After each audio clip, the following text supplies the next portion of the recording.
Hello, जय हिंद मेरे प्यारे साथियों। स्वागत है आप सभी का परीक्षा वाटिका यूट्यूब परिवार में। अगर आप भी बीपीएससी एडीओ की तैयारी कर रहे हो तो सबसे ज्यादा इंपॉर्टेंट है टेस्ट सीरीज, क्योंकि जितने अधिक प्रश्नों का आप अभ्यास किए रहोगे उतना ही बेहतर प्रदर्शन आपका एग्जाम के टाइम हो पाएगा।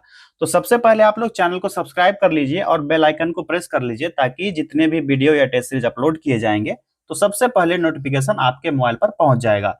तो इस टेस्ट सीरीज की श्रृंखला को आगे बढ़ाएंगे। आज बीपीएससी एडीओ दूसरे पेपर का आज 10वां टेस्ट करेंगे। इससे पहले 9 टेस्ट हो चुका है ऑलरेडी। आप लोग चैनल पर जाकर के बीपीएससी एडीओ प्लेलिस्ट में जाइए, वहां पर जाकर के सारे टेस्ट को लगाने का कोशिश कीजिए। और जितने भी प्रश्न है शुरू से आप लोग लगाने का प्रयास करिए टेस्ट, क्योंकि सभी प्रश्न जो है मॉडरेट टू हार्ड की तरफ इस तरह से टेस्ट का डिजाइन किया गया है। ठीक है, तो बढ़ते हैं प्रश्न की तरफ। पहला प्रश्न है हमारा, निम्न में से कौन सा सुत्त पिटक का एक हिस्सा है? इसका राइट आंसर हो जाएगा ऑप्शन 3, मध्यम निकाय। जो बुद्ध की मध्यम निकाय है, जिसको मध्य लंबाई के प्रवचन कहा जाता है, इसको क्या कहा जाता है? मध्य लंबाई का प्रवचन, जो बुद्ध के द्वारा दिया गया था। ठीक है, और सुत्त पिटक के 5 निकाय में से ये दूसरा निकाय है। कौन सा है? सेकेंड है। ये ध्यान रखना आपने। ठीक, चलिए अगला प्रश्न देखते हैं। भारत सुशासन दिवस, गुड गवर्नेंस डे, डैश की जयंती पर मनाया जाता है। इसका राइट आंसर हो जाएगा ऑप्शन 2, अटल बिहारी वाजपेयी, जो पूर्व प्रधानमंत्री भी रह चुके हैं। इनके 25 दिसंबर को यह मनाया जाता है। कब? 25 दिसंबर को मनाया जाता है। कब? सुशासन दिवस। ठीक है, और इसमें ना सरकार जवाबदेहिता के तहत भारत में लोगों के बीच जागरूकता को बढ़ावा देकर प्रधानमंत्री वाजपेयी को सम्मानित करके 2014 में सुशासन दिवस की स्थापना की थी। ये ध्यान रखना है। कब से? 2014 से ये शुरू हुआ था। अगला प्रश्न है, निम्नलिखित में से कौन सा मंत्रालय जीवन सुगमता सूचकांक जारी करता है? कौन सा? जीवन सुगमता सूचकांक। इसका करेक्ट आंसर हो जाएगा ऑप्शन 4, आवास और शहरी मामलों के मंत्रालय। ये राइट आंसर हो गया इसका। और ये सूचकांक जो है 100 स्मार्ट शहर के 14 मिलियन प्लस नागरिकों में जीवन की गुणवत्ता का आकलन करने के लिए तैयार किया गया है। चलिए अगला प्रश्न है, शिशु, किशोर और तरुण डैश के तहत ऋणों के प्रकार हैं। तो शिशु, किशोर और तरुण जो है ना, प्रधानमंत्री मुद्रा योजना के तहत है। क्या? PMMY, प्रधानमंत्री मुद्रा योजना। ठीक है, इसके बारे में मैं बताता हूं आपको। जो इसका पहला चरण है, पहला चरण जिसको कहा जाता है शिशु। ठीक है, शिशु, इसमें ना 50,000 रुपए तक का ऋण दिया जाता है, 50K। ठीक है, और दूसरा है अवस्था किशोर, किशोर ऋण होता है, जिसमें आपको 50,000 से लेकर के 5 लाख रुपए तक का ऋण दिया जाता है। सबसे अंतिम अवस्था है तरुण अवस्था, जिसमें सरकार आपको 5 लाख से लेकर के 10 लाख रुपए तक का लोन प्रोवाइड करती है। ठीक है, ये चीजें ध्यान रखना है। तो ये जो ऋण है किसके प्रकार है? तो मैंने पहले ही बता दिया, यह है प्रधानमंत्री मुद्रा योजना का एक ऋण का प्रकार है।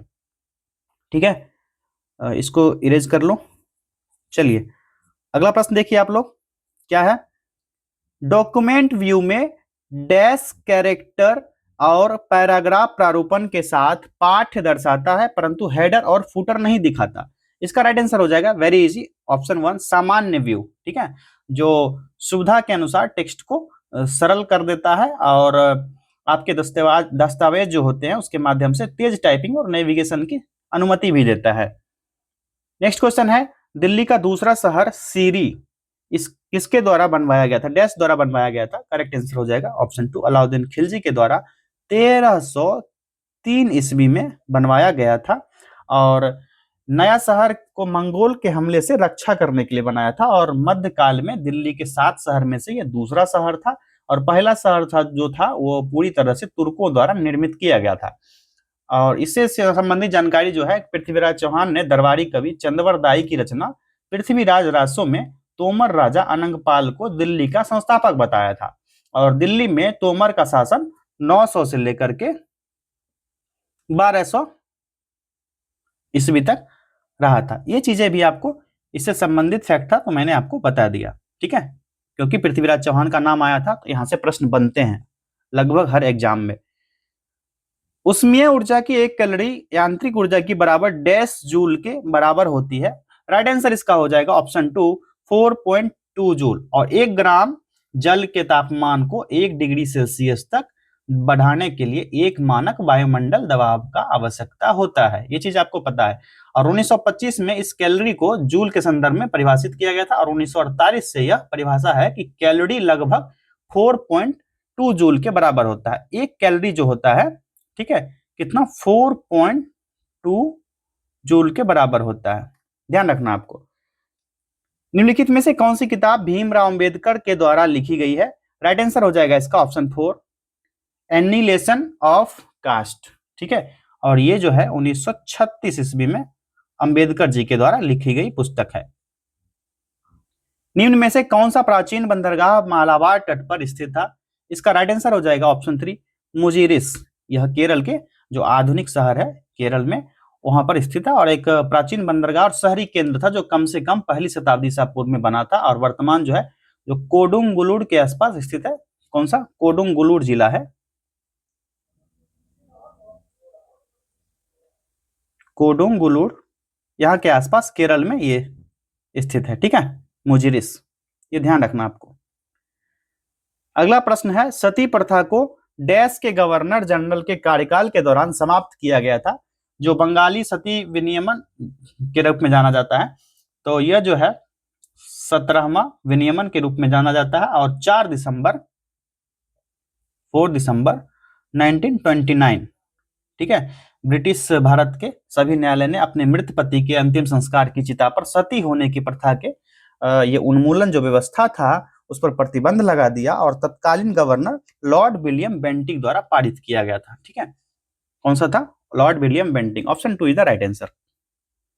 निम्न में से कौन सा राज्य ओडिशा के साथ अपनी सीमा को साझा नहीं करता है? ये कौन सा राज्य है इनमें से? राइट आंसर हो जाएगा ऑप्शन 4, ठीक है। बिहार पश्चिम में उत्तर प्रदेश के साथ, यहां पर मैं बिहार का नक्शा ये बना देता हूं, चौहद्दी, ये बिहार है, ठीक है। और पश्चिम में क्या है बिहार के? पश्चिम में यूपी है, ठीक है। उत्तर में बिहार के क्या है? नेपाल, ठीक। और पूरब में वेस्ट बंगाल, और दक्षिण में बिहार के कौन सा राज्य है? यह है झारखंड। ये चीजें क्लियर है, झारखंड, पूरब में वेस्ट बंगाल, नॉर्थ में नेपाल, और वेस्ट में उत्तर प्रदेश, ये बिहार का चौहद्दी है, ठीक है। नेक्स्ट क्वेश्चन है, सेंक्रेनियल त्योहार फरवरी में डैश के आगामी जयंती द्वारा मनाया जाता है? करेक्ट आंसर इसका हो जाएगा ऑप्शन 4, नागालैंड। जो सेंक्रेनी त्योहार है स्थानीय रूप से फुसैनी के रूप में जाना जाता है। ये त्योहार है ना, सेंक्रेनी त्योहार, इसको वहां के स्थानीय लोग फुसैनी के नाम से जानते हैं, फुसैनी। तो हो सकता है एग्जाम में फुसैनी त्योहार ही पूछ दिया जाए आपको, तो नागालैंड टिक करके आपने आना है, ठीक। निम्न राजनेताओं में से किसने अपने नाम से पहले बाबू का इस्तेमाल किया था? Very easy answer, Jagjivan Ram ji ने ये बाबू के नाम से लोकप्रिय थे, और बिहार के एक भारतीय स्वतंत्र कार्यकर्ता और राजनीतिज्ञ भी थे। 1971 ईस्वी में जब भारत पाकिस्तान का युद्ध हुआ था, किसके किसके बीच? इंडिया वर्सेस पाकिस्तान के बीच जब युद्ध हुआ था, उस युद्ध के दौरान भारत के रक्षा मंत्री थे, और इनके परिणाम स्वरूप बांग्लादेश का निर्माण हुआ था उस समय। और प्रधानमंत्री कौन थे उस समय? इंदिरा गांधी। और 1977-79 के दौरान भारत के उप प्रधानमंत्री के रूप में काम किया था। 1977 से 79 के समय में भारत के वाइस पीएम के रूप में काम किया था इन्होंने। कौन? जगजीवन राम जी, ठीक है। मोहन उकरा पांडियन का नाम निम्न में से किस खेल से संबंधित है? करेक्ट आंसर हो जाएगा ऑप्शन 2, वॉलीबॉल, ठीक है। डैश एक प्रस्तुति है जिसमें कस्टम, फॉर्मेटिंग, फॉन्ट, एक रंग योजना, पाठ्य, ग्राफिक, एनिमेशन और अन्यों के लिए स्थान धारक के साथ पावर पॉइंट मास्टर्स होता है। राइट आंसर हो जाएगा ऑप्शन 3, टेम्पलेट। टेम्पलेट एक ऐसी प्रस्तुति होती है जिसमें ये सभी चीजें वहां पर मौजूद होती है, और एक ऐसे दस्तावेज के लिए यूज किया जाता है जिसमें मूल संरचना को निर्धारित किया जाता है, और इसमें दस्तावेज जो होते हैं, सेटिंग्स जैसे कि फॉन्ट स्टाइल चेंज करना, पेज लेआउट, मैक्रोज, ये सभी इसमें आ जाते हैं। चलिए अगला प्रश्न है, महो एक पदार्थ की डैश इकाई है, तो कौन सी पदार्थ की इकाई है? इसका राइट आंसर हो जाएगा चालकत्व। किसी पदार्थ के व्युत्क्रम को एसआई में एक कंडक्टर के विद्युत चालकता की इकाई से सेमेन भी कहा जाता है, और प्रतीक एस द्वारा निरूपित किया जाता है, ठीक है। निम्न में से कौन सी पुस्तक नीरद सी चौधरी द्वारा नहीं लिखी गई है? इसका राइट आंसर हो जाएगा option 4, a passage to India. ये पुस्तक जो है एक उपन्यास है जो पहली बार 1924 ईस्वी में ये प्रकाशित हुआ था। कब? 1924 में प्रकाशित हुआ था, ब्रिटिश साम्राज्य के समय में, और भारतीय स्वतंत्रता आंदोलन की पृष्ठभूमि के विरुद्ध स्थापित है, जिसके उपन्यास के लिए 1924 का जेम्स टैट ब्लैक मेमोरियल पुरस्कार जीता था। और इसके लेखक हैं एम फोर्स्टर, उनका नाम है एम फोर्स्टर, ठीक है, इसके लेखक हैं। A passage to India. चलिए आगे बढ़ते हैं। नेक्स्ट क्वेश्चन है, साहित्य अकादमी पुरस्कार वर्ष डैश में आरंभ किया गया था? इसका राइट आंसर आप लोग बताइए क्या हो जाएगा? इसका करेक्ट आंसर हो जाएगा ऑप्शन 4, 1954 ईस्वी में यह पारित किया गया था। ठीक है, अगला प्रश्न देखते हैं। लाल बहादुर शास्त्री ने डैश से डैश तक भारत के प्रधानमंत्री पद पर रहे? लाल बहादुर शास्त्री जी, ठीक है, करेक्ट आंसर हो जाएगा कब से कब तक? तो ये option 3 is the right answer, 1964 से 1966 तक। ये डेट था 9 जून 1964 से लेकर के कब से कब तक? 1964 से लेकर के 11 जनवरी 11th जैन 1966 ये इनका कार्यकाल रहा था प्रधानमंत्री के रूप में। ठीक है, और 1965 का जो भारत पाकिस्तान युद्ध हुआ था उस दौरान इन्होंने ही नेतृत्व किया था। अगला प्रश्न है, निम्न में से किस नदी का मुहाना कर्क रेखा के उत्तर में स्थित है? राइट आंसर हो जाएगा ऑप्शन 4, सिंधु। सिंधु नदी के उत्तर में यह है। ठीक है, और सिंधु नदी जो है मानसरोवर झील के आसपास से वहां के आसपास जो क्षेत्र है तिब्बत पठार से निकलती है, और इसका मुहाना जो है कर्क रेखा के उत्तर में स्थित है। ये पॉइंट आपको ध्यान रखना है। डैश में संयुक्त राष्ट्र अधिकार पत्र यूएन चार्टर के अनुसमर्थन के बाद भारत संयुक्त राष्ट्र में शामिल हुआ? इसका करेक्ट आंसर हो जाएगा ऑप्शन 4, अक्टूबर 1945 ईस्वी में संयुक्त राष्ट्र चार्टर पर हस्ताक्षर करने के लिए यह डेट है 26 जून 1945 को भारत 50 देश में शामिल था, और 30 अक्टूबर 1945 को संयुक्त राष्ट्र चार्टर की पुष्टि के बाद भारत संयुक्त राष्ट्र में शामिल हुआ था, और संयुक्त राष्ट्र का चार्टर जो है 24 अक्टूबर 1945 को पारित हुआ था। 1945 डेट था 24 अक्टूबर, ये ध्यान रखना, कहीं हो सकता है डेट ही पूछ दिया जाए। निम्न में से कौन सा अल्फा कण को निरूपित करता है? इसका करेक्ट आंसर क्या हो जाएगा? Option 3, 4/2 helium. ठीक है, निम्न में से कौन सी जगह हेमिस मठ के सबसे निकट है? इसका करेक्ट आंसर हो जाएगा ऑप्शन 3, लेह। जो हेमिस मठ लद्दाख के हेमिस में एक हिमालयी बौद्ध मठ है, गोम्पा स्थित एक द्रुक्या वंश का है। कौन से वंश का ये है? ये मठ हेमिस मठ ये द्रुक्या वंश है। ठीक है, द्रुक्या वंश का एक मठ है, ये ध्यान रखना। कौन सा वंश? द्रुक्या वंश। ठीक है, और 45 किलोमीटर की दूरी पर है लेह के करीब, और मठ की स्थापना 1672 ईस्वी में, ठीक है, लद्दाखी राजा सेंगे नामग्याल द्वारा किया गया था। राजा कौन थे? उनका नाम था सेंगे, पूरा नाम है सेंगे नामग्याल। इनके ही द्वारा इस मठ की स्थापना की गई 1672 ईस्वी में। कौन सा वंश? द्रुक्या वंश। 30 डिग्री सेल्सियस बराबर डैश केल्विन लगभग? Very easy answer, 303 kelvin. ठीक है, और सेल्सियस और केल्विन के बीच संबंध होता है kelvin equal to D plus 273, जहां केल्विन पैमाने पर के तापमान होता है और डी सेल्सियस पैमाना होता है। और प्रश्न के अकॉर्डिंग क्या है?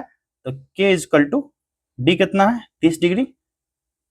ठीक है, 30 प्लस 273 आप निकाल सकते हो इस तरह से मान इसका 303 केल्विन। ठीक है, तो 303 केल्विन इसका राइट आंसर हो गया। निम्न में से कौन सा बांध कृष्णा नदी पर बनाया गया है? राइट आंसर इसका हो जाएगा ऑप्शन 3, नागार्जुन सागर, जो कृष्णा नदी पर चिनाई वाला बांध है, और आंध्र प्रदेश के गुंटूर जिला और तेलंगाना में नलगोंडा जिला के बीच की सीमा का विस्तार करता है। बांध का निर्माण 1955 और 67 के बीच हुआ था। नागार्जुन सागर 1955 से 67 के बीच इस बांध का निर्माण हुआ था। ठीक है, अपने सामान्य अर्थ वाले प्रतीकों से निम्न में से किसका उपयोग परमाणु द्रव्यमान इकाई को परिभाषित करने के लिए मानक के रूप में किया जाता है? राइट आंसर हो जाएगा C12 का। ठीक है, C12 का जो कार्बन 12 मानक का संबंध किसी भी तत्व के किसी भी समस्थानिक का द्रव्यमान व्यक्त किया जाता है, और C12 संदर्भ होता है, मानक के रूप में कार्य करता है, जिसके द्वारा अन्य सभी द्रव्यमान की तुलना की जाती है। अगर उदाहरण के लिए कहा जाए तो हीलियम 4 के एक परमाणु का द्रव्यमान कितना होता है? 4.0026 म्यू, ठीक है, AM म्यू, ठीक है। चलिए अगला प्रश्न है, बैंकिंग क्षेत्र के संदर्भ में IFSC में F का प्रयोग किसके लिए किया जाता है? IFSC में, ठीक है, ये चीजें आपको जानना बहुत ही जरूरी है, इसके बारे में पूरा जान लेते हैं। जो IFSC संक्षिप्त नाम होता है भारतीय वित्तीय कोड प्रणाली, और एक अक्षरांकीय कोड होता है भारत में इलेक्ट्रॉनिक फंड ट्रांसफर की सुविधा देता है। और IFSC एक 11 वर्ण का 11 कैरेक्टर का एक कोड होता है, जिसमें बैंक का नाम प्रतिनिधित्व करने वाला होता है। जैसे कि SBI का होगा तो SBI, उसके बाद डॉट डॉट डॉट डॉट, ये पूरा 11 डिजिट का पूरा ये होगा, ठीक है। इसी तरह अलग अलग बैंक के नाम से पहले शुरू होता है शॉर्ट फॉर्म से, ठीक है। और इसका राइट आंसर हो जाएगा ऑप्शन 2 फाइनेंशियल। F का मतलब होता है यहाँ पर फाइनेंशियल, भारतीय वित्तीय प्रणाली कोड। अगला प्रश्न है, अस्तमुडी आर्द्रभूमि झील डैश में स्थित है?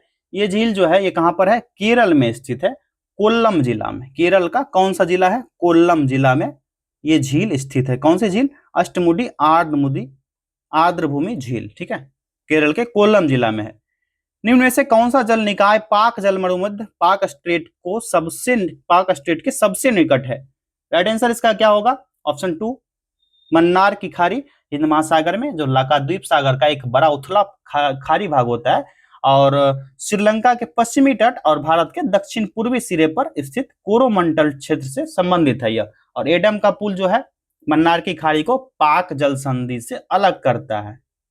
कौन सा? एडम का पुल, मान चलिए ये है एडम का पुल, ये मान लेते हैं, जो पाक जल संधि को मन्नार की खाड़ी से अलग करता है। ये पाक स्ट्रेट हो गया, ठीक है, ये हो गया गल्फ ऑफ मन्नार की खाड़ी को जो है एडम स्मिथ ये अलग करने का काम करता है। ये जब आप फिजिकल ज्योग्राफी पढ़ोगे उस टाइम ये चीजें आपको क्लियर कराई जाएगी, ठीक है। निम्न में से किसे शाहजहां द्वारा सुल्तान बुलंद इकबाल की उपाधि दी गई? चलिए इसका राइट आंसर हो जाएगा 10 सितंबर 1642 ईस्वी को ना शाहजहां ने अपने बेटे जो दारा सिकोह था उसको औपचारिक रूप से अपना उत्तराधिकारी नियुक्त किया था। और शहजादा ए बुलंद इकबाल मतलब उच्च भाग्य वाला राजकुमार, इसका अर्थ होता है उच्च भाग्य वाला राजकुमार, इसका खिताब दिया था। उसको 20,000 पैदल सेना दिया गया था और 20,000 घुड़सवार सेना। कितना? 20,000 पैदल सेना और 20,000 घुड़सवार सेना देने के साथ, कमान के साथ उसको पदोन्नत किया था। तो राइट आंसर इसका क्या हो जाएगा? दारा सिकोह को किसने किया था? तो इसका राइट आंसर हो जाएगा दारा सिकोह को शाहजहां अपने पुत्र को किया था। नेहरू स्मारक संग्रहालय और पुस्तकालय निम्न में से किस स्थान पर स्थित है? वेरी इजी आंसर, नई दिल्ली में स्थित है। यह 1964 में भारत के पहले प्रधानमंत्री नेहरू जी की मृत्यु के बाद बनवाया गया था। कब? 1964 में। कैथोड किरणें डैश की एक किरण है, किसकी है? राइट आंसर है इलेक्ट्रॉन की। मदरबोर्ड पर मेमोरी सिस्टम समूह में व्यवस्थित है जिसे डैश कहते हैं। करेक्ट आंसर हो जाएगा ऑप्शन 3 मेमोरी बैंक। भारतीय मानक समय डैश अंश डिग्री पूर्व देशांतर के अनुरूप है। Very easy answer option 3 82 degree, ठीक है, जो इलाहाबाद के निकट जो एक जिला है उत्तर प्रदेश का मिर्जापुर, वहां से यह IST का मानक के रूप में लिया गया है, उसी प्लेस को। दोज डेज साहित्य अकादमी पुरस्कार प्राप्त ऐतिहासिक उपन्यास का अनुवादित संस्करण है जिसे मूल रूप से किसके द्वारा लिखा गया था? Very easy answer option 4 Sunil Gangopadhyay के द्वारा ये पुस्तक लिखा गया था, और इनको ही पुरस्कार मिला था। पहली बार बंगाली साहित्यिक पत्रिका देश में एक धारावाहिक उपन्यास के रूप में 1985 ईस्वी में इसको पुरस्कार मिला था। कब? 1985 ईस्वी में। अगला प्रश्न है, डैश प्रिंटम प्राचीनतम प्रिंटिंग तकनीक का प्रयोग करता है और यह एक समय पर एक कैरेक्टर प्रिंट करता है। इसका राइट आंसर हो जाएगा ऑप्शन 4 डेजी व्हील, ठीक है, डेजी व्हील।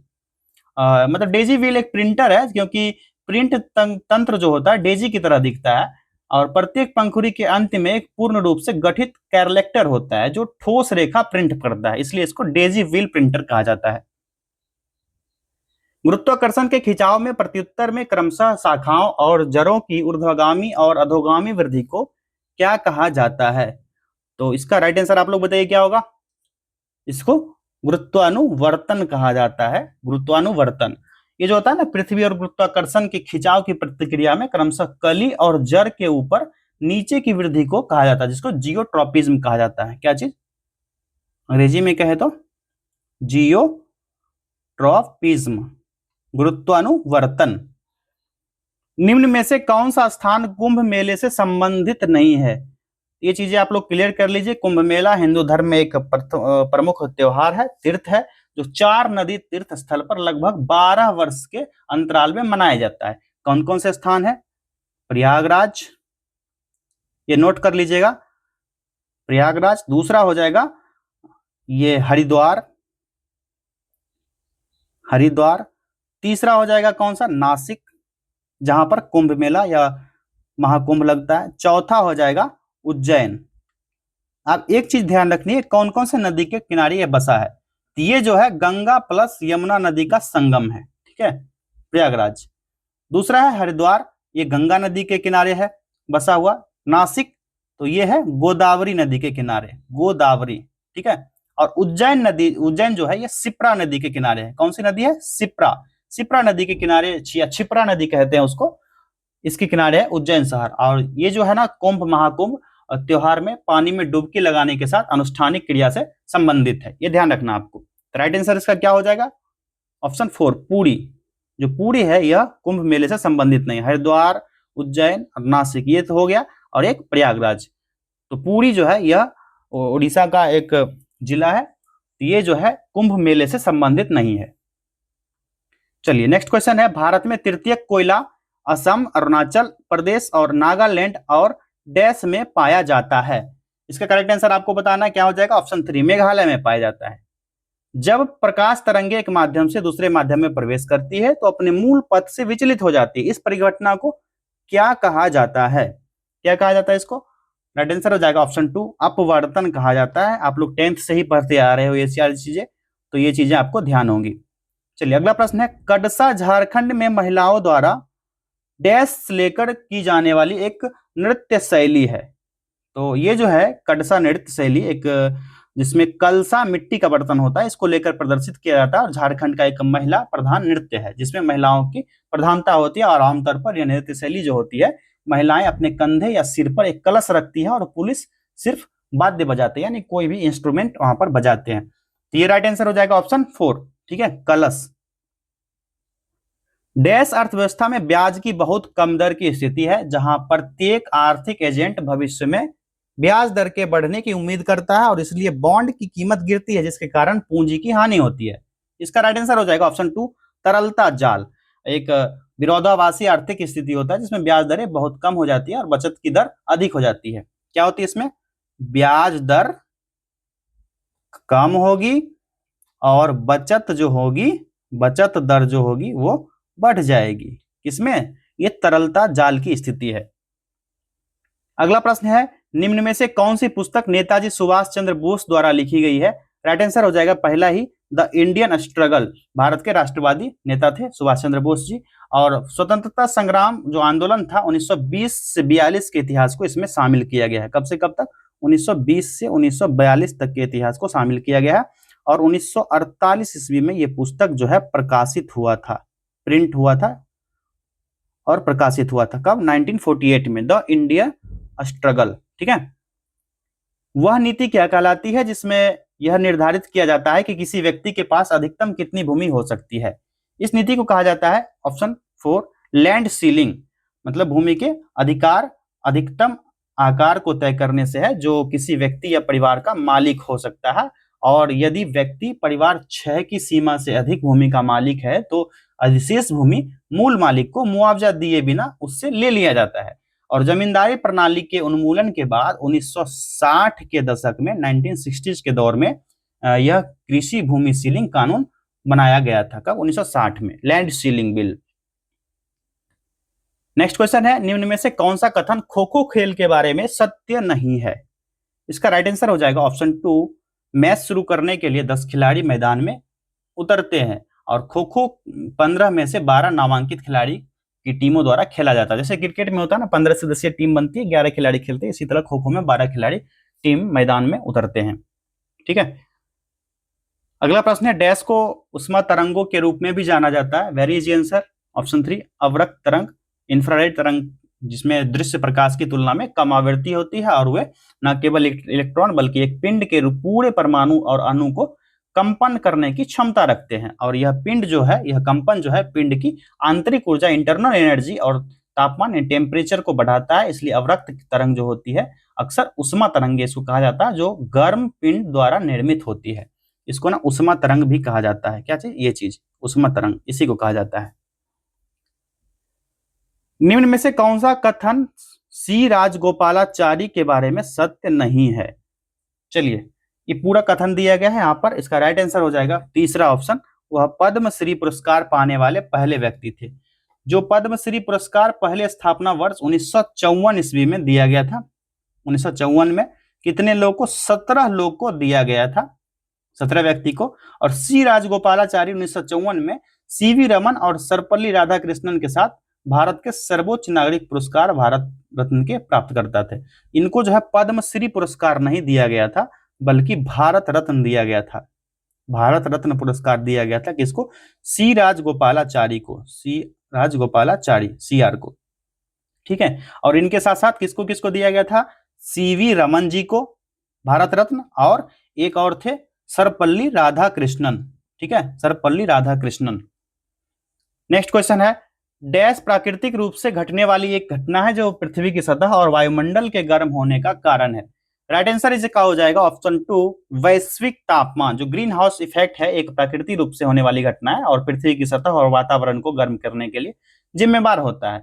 और सतह के तापमान को औसतन लगभग 15 डिग्री सेल्सियस तक बढ़ा देता है, और अगर यहाँ वातावरण नहीं होता तो यह 30 डिग्री से भी अधिक गर्म होता है। कितना? 30 डिग्री प्लस। नेक्स्ट क्वेश्चन है, डैश तरंगों में दृश्य प्रकाश तरंगे, एक्सरे, गामा किरणें, रेडियो तरंगे, मान माइक्रोवेव, पराबैंगनी और इंफ्रारेड तरंगे शामिल होती है।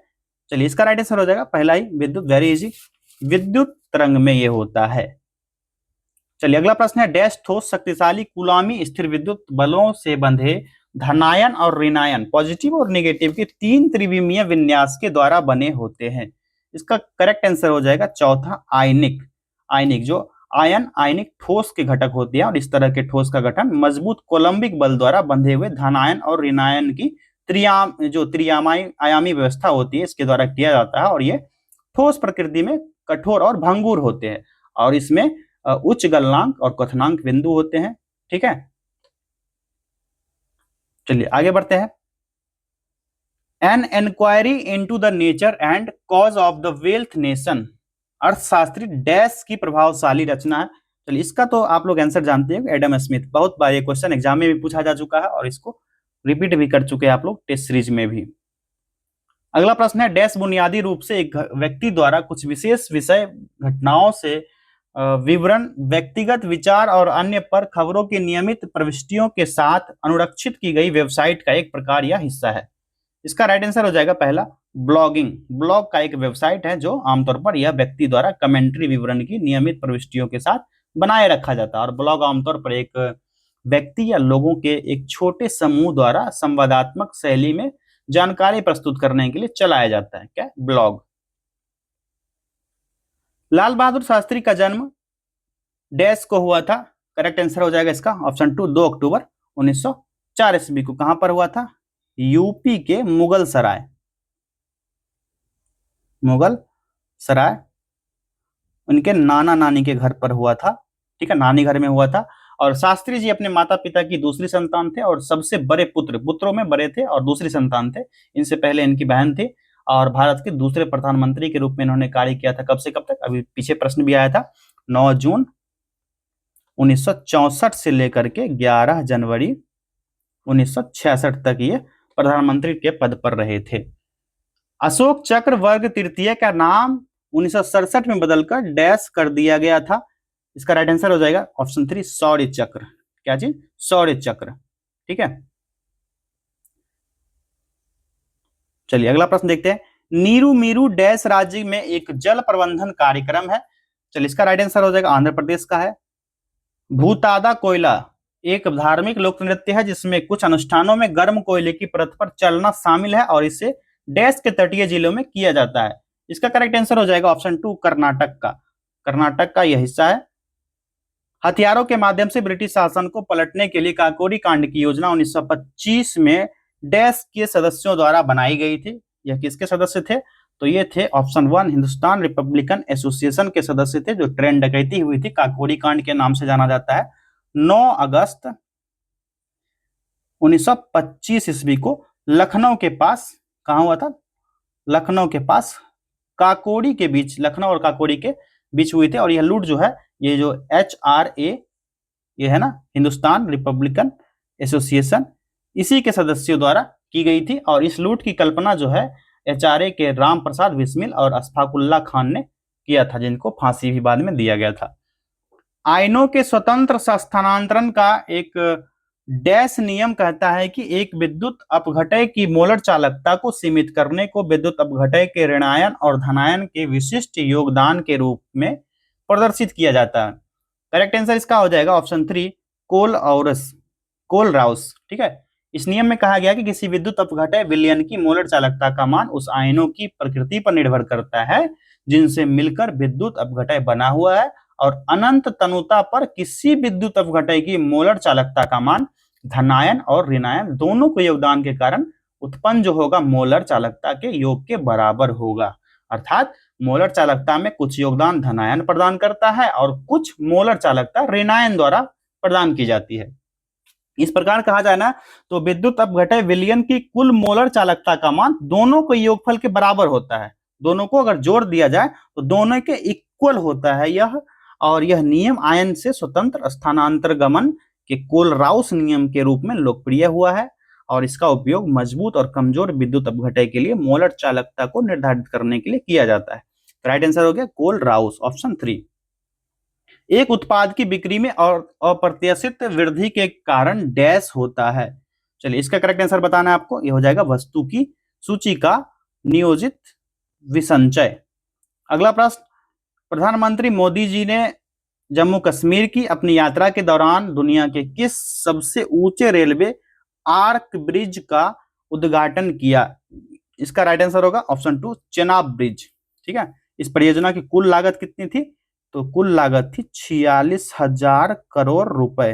ठीक है, ये देखना है। और चेनाब ब्रिज का अनावरण जो दुनिया का सबसे ऊंचा रेलवे आर्क ब्रिज है, और अंजी खड्ड पुल का भी उद्घाटन किया गया था उस समय। ये भारत का पहला केबल स्टेड रेल पुल है, और कश्मीर में रियासी और कटरा के बीच लगभग 550 करोड़ की लागत से एक पुल बनाया गया है, जिसको अंजीखड्ड रेल पुल कहा जाता है। और यह पुल जो है 72 मीटर या 5.5 मीटर, 72 फीट 5.5 मीटर लंबा है, और नदी तल से 331 मीटर इसकी हाइट है। ठीक है, ये चीजें आपको ध्यान रखना है। हो सकता है ये चीजें पूछी जाए, लेकिन नहीं पूछा जाएगा, फिर भी ये चीजें फैक्ट आपको ध्यान रखना है। चलिए अगला प्रश्न है, स्वतंत्रता से पूर्व भारत में दादा भाई नौरोजी डैश की अवधारणा पर चर्चा करने वाले पहले व्यक्ति थे। गरीबी रेखा option 4 is the right answer, जिसमें कहा गया था गरीबी रेखा को 16 रुपए से बढ़ाकर 35 रुपए पर व्यक्ति कर दिया गया। और उन्होंने अपनी पुस्तक poverty and the un British rule in India, ये पुस्तक था इनका, ये बहुत ही फेमस पुस्तक है, poverty and un British rule in India. ये पुस्तक जो है किनके द्वारा लिखी गई थी? तो दादा भाई नौरोजी, DBN, दादा भाई नौरोजी के द्वारा ये पुस्तक लिखी गई थी। इसी में गरीबी रेखा के बारे में चर्चा किया गया था। चलिए अगले प्रश्न की तरफ बढ़ते हैं। एक गैल्वेनिक सेल में अर्ध सेल जिसमें ऑक्सीकरण होता है उसे डैश कहते हैं, और इसका विभव विलयन के सापेक्ष ऋणात्मक होता है, तो यह होता है एनोड। ठीक है, एनोड सेल। और इसको जो है ना, एनोड को इलेक्ट्रोड के रूप में परिभाषित किया जाता है, जहां ऑक्सीकरण होता है, ऑक्सीडेशन होता है, और कैथोड इलेक्ट्रिक है, जहां अवकरण होता है। और इन इलेक्ट्रोड के बीच इलेक्ट्रोलाइट होता है, जिसे आयन होते हैं, तो जो स्वतंत्र रूप से आगे बढ़ सकते हैं। चलिए, चीजें क्लियर है, कैथोड के बारे में मैंने बता दिया। अगला प्रश्न है, ऐसी परिघटना जिसमें रेटिफर एक बहुकोशिकीय जलीय जीव, मधुमक्खियां, कुछ छिपकलियां और पक्षी जैसे कुछ जीवों में मादा युग्मक निषेचन के बिना नए जीव सृजित करने के लिए विकसित होते हैं, उसे डैश कहा जाता है। करेक्ट आंसर इसका क्या हो जाएगा? पहला, अनिषेचक जनन। जो निषेचक नर युग्मक या शुक्राणु के संलयन की प्रक्रिया मादा युग्मक या अंडाणु के साथ होता है, और निषेचन का उत्पाद एक कोशिका होता है जिसको जायगोट कहा जाता है। क्या? युग्मनज या जायगोट कहा जाता है। ठीक है, 10th से पढ़ते आ रहे हो आप लोग ये चीजें। और हालांकि कुछ जीव जैसे कि रोटीफर्स हो गया, क्या चीज? रोटीफर्स हो गया, मधुमक्खी, और यहां तक कि कुछ छिपकली और पक्षी जो टर्की मादा युग्मक बिना निषेचन के जीव बनाने के लिए विकास से गुजरते हैं, और इस घटना को पार्थेनोजेनेसिस कहा जाता है। क्या कहा जाता है इनको? पार्थेनोजेनेसिस।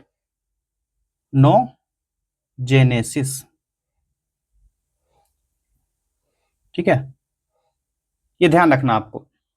चलिए, अगला प्रश्न है, 2025 उत्तरी अटलांटिक संधि संगठन नाटो शिखर सम्मेलन की बैठक कहां आयोजित की गई थी? इसका करेक्ट आंसर होगा ऑप्शन 4, नीदरलैंड। कहां पर? नीदरलैंड में। चलिए, नेक्स्ट क्वेश्चन, डैश द्वारा स्वयं सिद्ध किए गए नियम के अनुसार विद्युत अपघटनी विलयन से गुजरने वाली विद्युत की समान मात्रा के मुक्त विभिन्न पदार्थों की मात्रा उनके रासायनिक समतुल्य वजन के समानुपाती होती है। जो फेराडे के नियम के अकॉर्डिंग है, तो माइकल फेराडे के नियम द्वारा यह सिद्ध किया गया था। चलिए, अगला प्रश्न है, ऐसे ट्यूमर जो सामान्यतः अपने मूल स्थान पर सीमित रहते हैं और शरीर के अन्य भागों तक नहीं फैलते हैं और थोड़ा नुकसान पहुंचाते हैं, उन्हें डैश ट्यूमर कहा जाता है। इनको क्या कहा जाता है? इनको कहा जाता है सौम्य ट्यूमर। ट्यूमर के दो प्रकार होते हैं, एक होते हैं मामूली या सौम्य और घातक। जो सौम्य होते हैं इसको मामूली भी कहा जाता है, अगर मामूली ऑप्शन आए। एक ये प्रकार होता है, दूसरा प्रकार होता है घातक वाला। तो ये जो ट्यूमर है ना, यहाँ पर जो वर्णन किया गया, ये सौम्य या मामूली ट्यूमर है। असम की जलवायु डैश के रूप में वर्णित की जा सकती है। जो ये है उष्णकटिबंधीय मानसून वर्षावन जलवायु है असम का क्षेत्र, और जिसमें उच्च स्तर की आर्द्रता और भारी वर्षा होती है, और जलवायु में मानसून के भारी बहाव की विशेषता होती है, जो गर्मियों के तापमान को कम करता है और सर्दियों में कोहरेदार रातों और सुबह का वातावरण बनाता है। और असम में कई उष्णकटिबंधीय वर्षावन है, जिनमें देहिंग पटकाई वर्षावन भी शामिल है। कौन सा? देहिंग पटकाई। अगर पूछा जाए ये देहिंग पटकाई वर्षावन कहाँ है, तो ये है असम में। ठीक है, नेक्स्ट क्वेश्चन देखते हैं। प्लासी के युद्ध में नवाज सिराजुद्दौला की हार का एक मुख्य कारण था कि सेना का नेतृत्व डैश नामक उसके एक ऐसे सेनापति ने किया था जिसने कभी भी युद्ध नहीं लड़ा था। राइट आंसर हो जाएगा ऑप्शन 3, मीर जाफर। जो सेनापति था 1757 में प्लासी के युद्ध के दौरान उसे धोखा दिया गया था, और विश्वासघात के लिए इनाम के रूप में 1757 में ब्रिटिश जीत के बाद बंगाल का नवाब बनाया गया था। उसका शासनकाल कई इतिहासकार ने भारतीय उपमहाद्वीप के ब्रिटिश नियंत्रण के विस्तार की शुरुआत के रूप में माना था। यहीं से ब्रिटिश जो अंग्रेज थे, यहीं से उसका विस्तार हुआ था। ठीक है, इसी के धोखे के कारण। नेक्स्ट क्वेश्चन, द्रव्य पदार्थ में गैसों की विलीयता तापमान में कमी होने के साथ डैश क्या होता है? इसमें होता है ये बढ़ जाता है। क्या होगा? बढ़ेगा। जैस जोरास्ट्रियन पारसी मूल का एक त्योहार है जो प्रत्येक वर्ष मार्च में वसंत विषुव के दिन को दर्शाता है और भारत में पारसी लोगों द्वारा मनाया जाता है। राइट आंसर हो जाएगा वेरी इजी, जमशेदी नवरोज होता है, जिसको नवरोज भी कहा जाता है, फारसी नववर्ष के रूप में मनाया जाता है, और वसंत विषुव का दिन है, और उत्तरी गोलार्ध में वसंत की शुरुआत यहीं से माना जाता है। और ईरानी कैलेंडर के अनुसार पहले महीने के पहले दिन को चिन्हित करता है, और यह क्षण जो होता है सूर्य आकाशीय भूमध्य रेखा को पार कर जाता है, और रात जो होती है और दिन दोनों बराबर हो जाती है। यह गणना इस त्योहार में किया गया है। अभिनेता कमल हासन राजनीतिक दल डैश के संस्थापक अध्यक्ष है। तो ये जो है ऑप्शन 3 मक्कल निधि माइम के हैं। इसकी स्थापना जो है, ये पार्टी की स्थापना हुई है 21 2018 21 फरवरी 2018 को इस पार्टी की स्थापना हुई है। इसके संस्थापक है कमल हासन। समुद्री क्षेत्र में भारत की पहली गैर बैंकिंग वित्तीय कंपनी एनबीएफसी का नाम क्या है? इसका राइट आंसर हो जाएगा ऑप्शन 2 सागर माला फाइनेंस कॉर्पोरेशन लिमिटेड। 26 जून 2025 को समुद्री क्षेत्र में पहली गैर बैंकिंग वित्तीय कंपनी जो एनबीएफसी है, सागरमाला वित्त निगम लिमिटेड, इसका उद्घाटन केंद्रीय मंत्री सर्बानंद सोनोवाल ने किया था। The man eater of Malgudi's उपन्यास किसके द्वारा लिखा गया? इसका वेरी इजी आंसर हो जाएगा, ये हो जाएगा आर के नारायण के द्वारा 1961 में लिखा गया एक उपन्यास है। गांधी जी ने आशा व्यक्त की सहयोग को असहयोग को डैश के साथ जोड़कर भारत के दो मुख्य धार्मिक समुदाय हिंदू और मुस्लिम उपनिवेशी शासन को सामूहिक रूप से समाप्त कर सकते हैं। ये हो जाएगा खिलाफत आंदोलन के साथ जोड़कर, जो 1919 ईस्वी से 1924 तक भारत के दो प्रमुख धार्मिक समुदाय के साथ ब्रिटिश सत्ता से असहयोग को जोड़कर हिंदू और मुसलमान सामूहिक रूप से औपनिवेशिक शासन का अंत कर सकते हैं। और इस आंदोलन ने निश्चित रूप से ब्रिटिश सरकार की कठिनाई में वृद्धि की, जो औपनिवेशिक भारत में पूरी तरह से अभूतपूर्व पहले से बना हुआ था। ठीक है, ये चीज आपको नोट कर लेना है। अगला प्रश्न है, वस्तुओं और सेवाओं के उत्पादन के लिए सबसे कम क्या आवश्यक है? तो राइट आंसर इसका हो जाएगा ऑप्शन 4 लोगों को शिक्षित करने के लिए संस्थान सबसे ज्यादा इसमें इंपॉर्टेंट है। और उत्पादन के कारक जो होते हैं वे साधन हैं जिनका उपयोग किसी वस्तु या सेवा के निर्माण और उत्पादन में किया जाता है। और उत्पादन के कारक किसी वस्तु या सेवा के लिए आवश्यक उपाय है। इसमें जो है भूमि क्या क्या शामिल होता है? भूमि, श्रम, कच्चा माल, ठीक है, उपकरण और उद्यमशीलता जिसको मजदूरी कहते हैं। ठीक है, और जो भी आवश्यक उपाय है ये शामिल होगा। और एक चीज है पूंजी। ठीक है, ये चीजें इसमें मुख्य रूप से शामिल होती है। इसका स्क्रीनशॉट आप लोग ले लीजिए। अगला प्रश्न देखते हैं, निम्नलिखित में से कौन सा अंग मानव नेत्र की संरचना से संबंधित है? इसका राइट आंसर हो जाएगा ऑप्शन 2 परितारिका, जिसको आइरिस भी कहा जाता है। आंख के सामने का रंगीन उत्तक है जिसमें केंद्र की पुतली होती है। पेंशन फंड विनियामक और विकास प्राधिकरण पीएफआरडीए के अध्यक्ष के रूप में किसे नियुक्त किया गया है? राइट आंसर हो जाएगा ऑप्शन 2 शिव सुब्रमण्यम रमन को। अनेक विद्वान ऐसा मानते हैं कि टिग्रिस यूफ्रेटिस घाटी, कौन सा टिग्रिस यूफ्रेटिस घाटी, इसके मेसोपोटामियाई लोग सिंधु घाटी सभ्यता को डैश कहते थे। इसका राइट आंसर क्या हो जाएगा ऑप्शन 2 मेलुहा कहते थे। क्या? मेलुहा। ठीक है, बंगाल डैश के अधीन मुगल नियंत्रण से मुक्त हो गया, जो सूबे के गवर्नर का डिप्टी था? Murshid Quli Khan. Option 1 is the right answer. कब? 18th सेंचुरी में बंगाल धीरे धीरे मुर्शिद कुली खान के अधीन मुगल नियंत्रण से अलग हो गया और बंगाल का नवाब यानी सूबे के राज्यपाल के डिप्टी के रूप में नियुक्त किया गया था और बंगाल को एक स्वतंत्र राज्य के रूप में स्थापित किया गया। और 1717 से लेकर के 1727 तक पहले नवाब के रूप में काम किया इसने मुर्शिद कुली खान। कब से कब तक? 1717 से लेकर 1727 तक पहला नवाब। नेक्स्ट क्वेश्चन, 1932 में हस्ताक्षरित पूर्णा समझौता महात्मा गांधी और डैश के बीच हुआ एक समझौता था जिसके बाद महात्मा गांधी ने अपना अनशन समाप्त किया।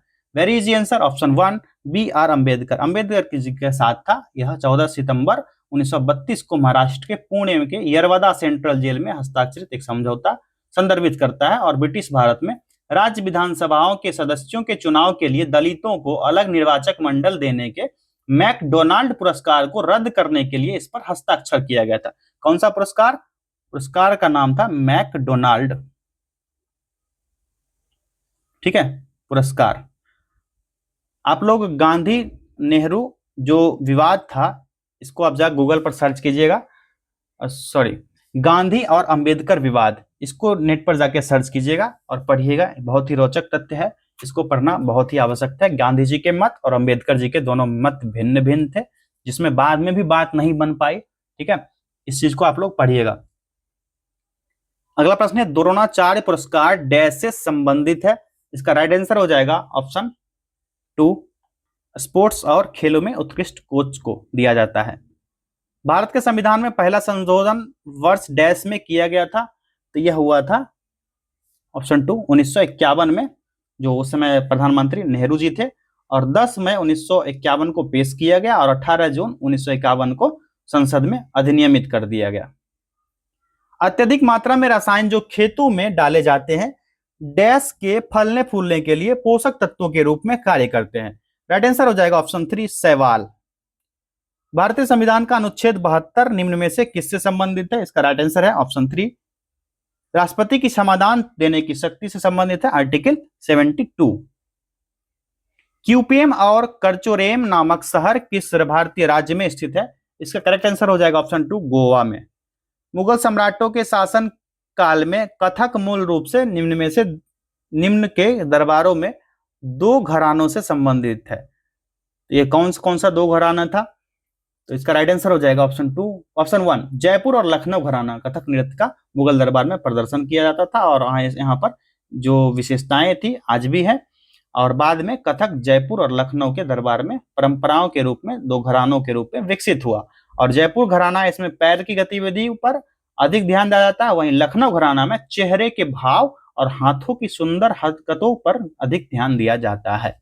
दोनों अलग अलग यहाँ पर नृत्य, अलग अलग प्रकार के नृत्य होते हैं, जिसपे जयपुर घराना में पैर का जो किस तरह से ये होता है और लखनऊ में जो होता है मुंह यानी कि फेस, यहां लिख देता हूं मैं फेस एंड हैंड, जो फेस रिएक्शन है और हैंड रिएक्शन ये देखा जाता है। जयपुर में लेग पार्ट देखा जाता है। अमेरिकी भूविज्ञानी चार्ल्स वेड और दोराबजी टाटा ने लोहे के अयस्कों की खोज कहां की थी?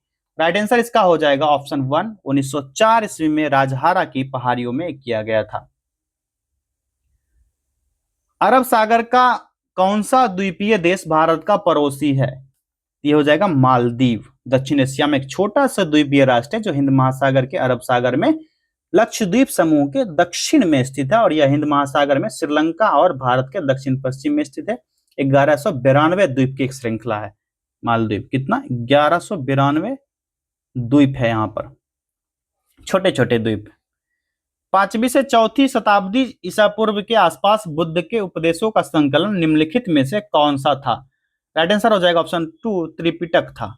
जो इसका रचना काल या निर्माण काल जो है कब से कब तक माना जाता है? 100 ईसा पूर्व से लेकर के 500 ईसा पूर्व तक इसका रचना काल माना जाता है और इसकी रचना पाली भाषा में की गई। त्रिपिटक की रचना जो है किस भाषा में की गई थी? इसकी भाषा जो थी यह पाली थी। ठीक है। और 3 पिटक इस प्रकार हैं। कौन कौन से त्रिपिटक कौन कौन से थे? पहला था विनय पिटक, ठीक। दूसरा क्या नाम था उसका? सुत्त पिटक, ठीक है, सुत्त पिटक। और तीसरा जो था अभिधम्म, ठीक है, ठीक है। सुत्त पिटक जो है अर्थात धर्म संबंधी बात की चर्चा, इसमें धर्म की चर्चा सुत्त पिटक में, ठीक है। विनय पिटक में नीति संबंधी चर्चा, नीति निर्माण संबंधी चर्चा की गई थी। ये चीजें आपको ध्यान रखना है। और अभिधम्म में दार्शनिक विचार पर चर्चा है, ठीक है। तो ये चीजें आप लोग नोट कर लीजिए ताकि एग्जाम में इस तरह के प्रश्न बने तो उसको आप लोग सही करके आओगे। निम्नलिखित में से कौन सा स्मारक लखनऊ में स्थित है? ये हो जाएगा बड़ा इमाम बाड़ा, जिसे अस्फी इमाम बाड़ा भी कहा जाता है। लखनऊ उत्तर प्रदेश में है। एक इमाम बाड़ा परिसर है और अवध के नवाब आसफ उद्दौला ने 1784 में बनाया था। किसने? लखनऊ का नवाब आसफ उद्दौला द्वारा कब बनाया गया था? 1784 में, ठीक है। लॉर्ड्स में 2025 विश्व चेस चैंपियनशिप फाइनल जीतने के लिए दक्षिण अफ्रीका ने किसे हराया? राइट आंसर हो जाएगा ऑप्शन 1 ऑस्ट्रेलिया को हराया था, ठीक है। और यह खिताब जीतकर चोकर्स का टैग खत्म कर दिया। 14 जून 2025 ये डेट था। भारतीय कृषि अनुसंधान परिषद ICAR का राष्ट्रीय केला अनुसंधान केंद्र कहां स्थापित किया गया? Very easy answer option 1 Tiruchirappalli Tamil Nadu में स्थापना किया गया है। 21 अगस्त 1993 को इसकी स्थापना की गई। इसका उद्देश्य है मिशन मोड बुनियादी और रणनीतिक अनुसंधान दृष्टिकोण के माध्यम से केला और केले के उत्पादन की उत्पादकता में वृद्धि करना। अगला प्रश्न है निम्नलिखित में से किसे विटामिन B2 के साथ B2 के नाम से जाना जाता है? तो विटामिन B2 के नाम से जाना जाता है राइबोफ्लेविन को, ठीक है। और यह बी कॉम्प्लेक्स का एक पीला विटामिन है और जो चयापचय ऊर्जा उत्पादन के लिए आवश्यक है। और कई खाद्य पदार्थ विशेष रूप से दूध होता है जैसे यकृत, अंडा, हरा सब्जी, इसमें ये सबसे ज्यादा मौजूद होता है। निम्नलिखित में से कौन सा समारोह मुख्यतः ओडिशा से संबंधित है? ये हो जाएगा बाली यात्रा। कटक शहर में महानदी के गरगड़िया घाट पर आयोजित किया जाता है। पिछले टेस्ट में भी ये शायद क्वेश्चन आया था, इसको मैंने करवाया था डिटेल्स में, वहां देख लीजिएगा। और ऐसे भी आपको इससे पहले 9 टेस्ट जो हो चुके हैं उसको आपको कवर करना ही करना है ताकि सभी प्रश्नों को बेहतर ढंग से आप कर पाओगे। अगला प्रश्न है, निम्नलिखित में से किस वर्ष में औरंगजेब के आदेश पर सिखों के 9वें गुरु श्री तेग बहादुर की हत्या कर दी गई थी? इसका करेक्ट आंसर हो जाएगा ऑप्शन 2, 1675 ईस्वी में यह हत्या की गई थी। डेट था 24 नवंबर, ठीक है, 1675 ईस्वी को। और मुगल सम्राट के आधिपत्य को स्वीकार करने और इस्लाम स्वीकार करने से इनकार करने के कारण उनका सिर कलम कर दिया गया और गुरुद्वारा शीशगंज साहिब 1783 ईस्वी में उस स्थान पर बनवाया गया। कहां पर? गुरुद्वारा शीशगंज साहिब, ध्यान रखना है, शीशगंज साहिब, ठीक है, ये बनवाया गया था और उनका सिर कलम किया गया था जहां पर, वहीं पर यह गुरुद्वारा बनवाया गया है। कब बना था? 1783 ईस्वी में। किससे संबंधित है? तो गुरु तेग बहादुर से संबंधित यह गुरुद्वारा है। सुल्तानगंज से प्राप्त बुद्ध की कांस्य मूर्ति किस कला शैली का सर्वोत्कृष्ट उदाहरण है?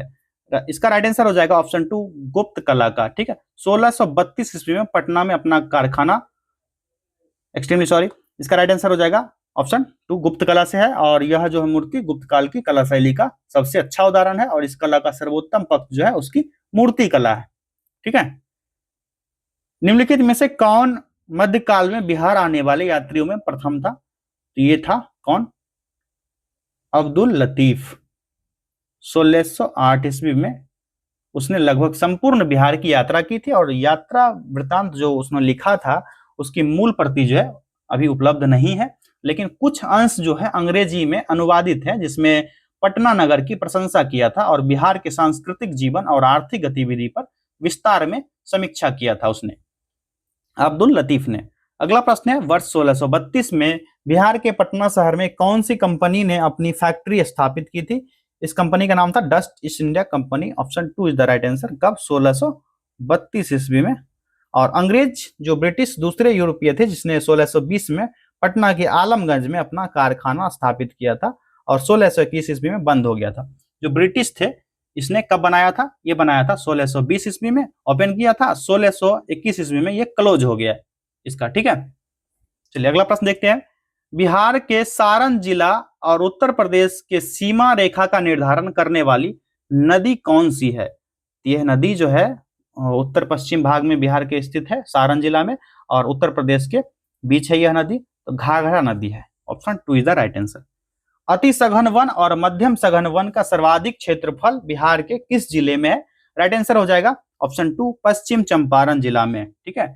जो अति सघन वन 249 वर्ग किलोमीटर और मध्यम सघन वन 549 वर्ग किलोमीटर, दोनों का सर्वाधिक क्षेत्रफल पश्चिमी चंपारण जिला में है। और जो जैव विविधता संरक्षक में इसका बहुत महत्वपूर्ण स्थान है। वहीं सर्वाधिक खुला वन की बात की जाए तो कैमूर जिला और गया जिला हो जाएगा। रोहतास में कैमूर, गया, रोहतास, ये हो जाएगा सघनता वाले वन, कैमूर, रोहतास और गया, ठीक है। चलिए सभी 100 प्रश्न हम लोगों ने कर लिया। अपना स्कोर कमेंट कीजिएगा और जो आपके सहपाठी एडीओ की तैयारी कर रहे हैं उनको शेयर कर दीजिए वीडियो। और टेस्ट सीरीज जो 10 टेस्ट हो गया है इसको आप लोग बार बार रिपीट करते रहिए। आप दूसरे पब्लिकेशन का टेस्ट लेकर के आएंगे ताकि उसमें अब मॉडरेट नहीं होगा, अब जो उसमें प्रश्न आएंगे एग्जाम लेवल के प्रश्न आएंगे, उस टेस्ट को आपको अच्छे से करना है। अभी तक के 10 टेस्ट में जिन बच्चों का 70 प्लस सही हो रहा है बेस्ट कंडीशन में, अगर जिनका 60 से अधिक सही हो पा रहा है वो लोग बार बार टेस्ट को रिपीट कीजिए ताकि अगला टेस्ट जो स्टार्ट किया जाएगा उसमें आप लोग की स्थिति बहुत ही अच्छी हो पाए, ठीक है। मिलेंगे अगले टेस्ट में। बहुत बहुत धन्यवाद।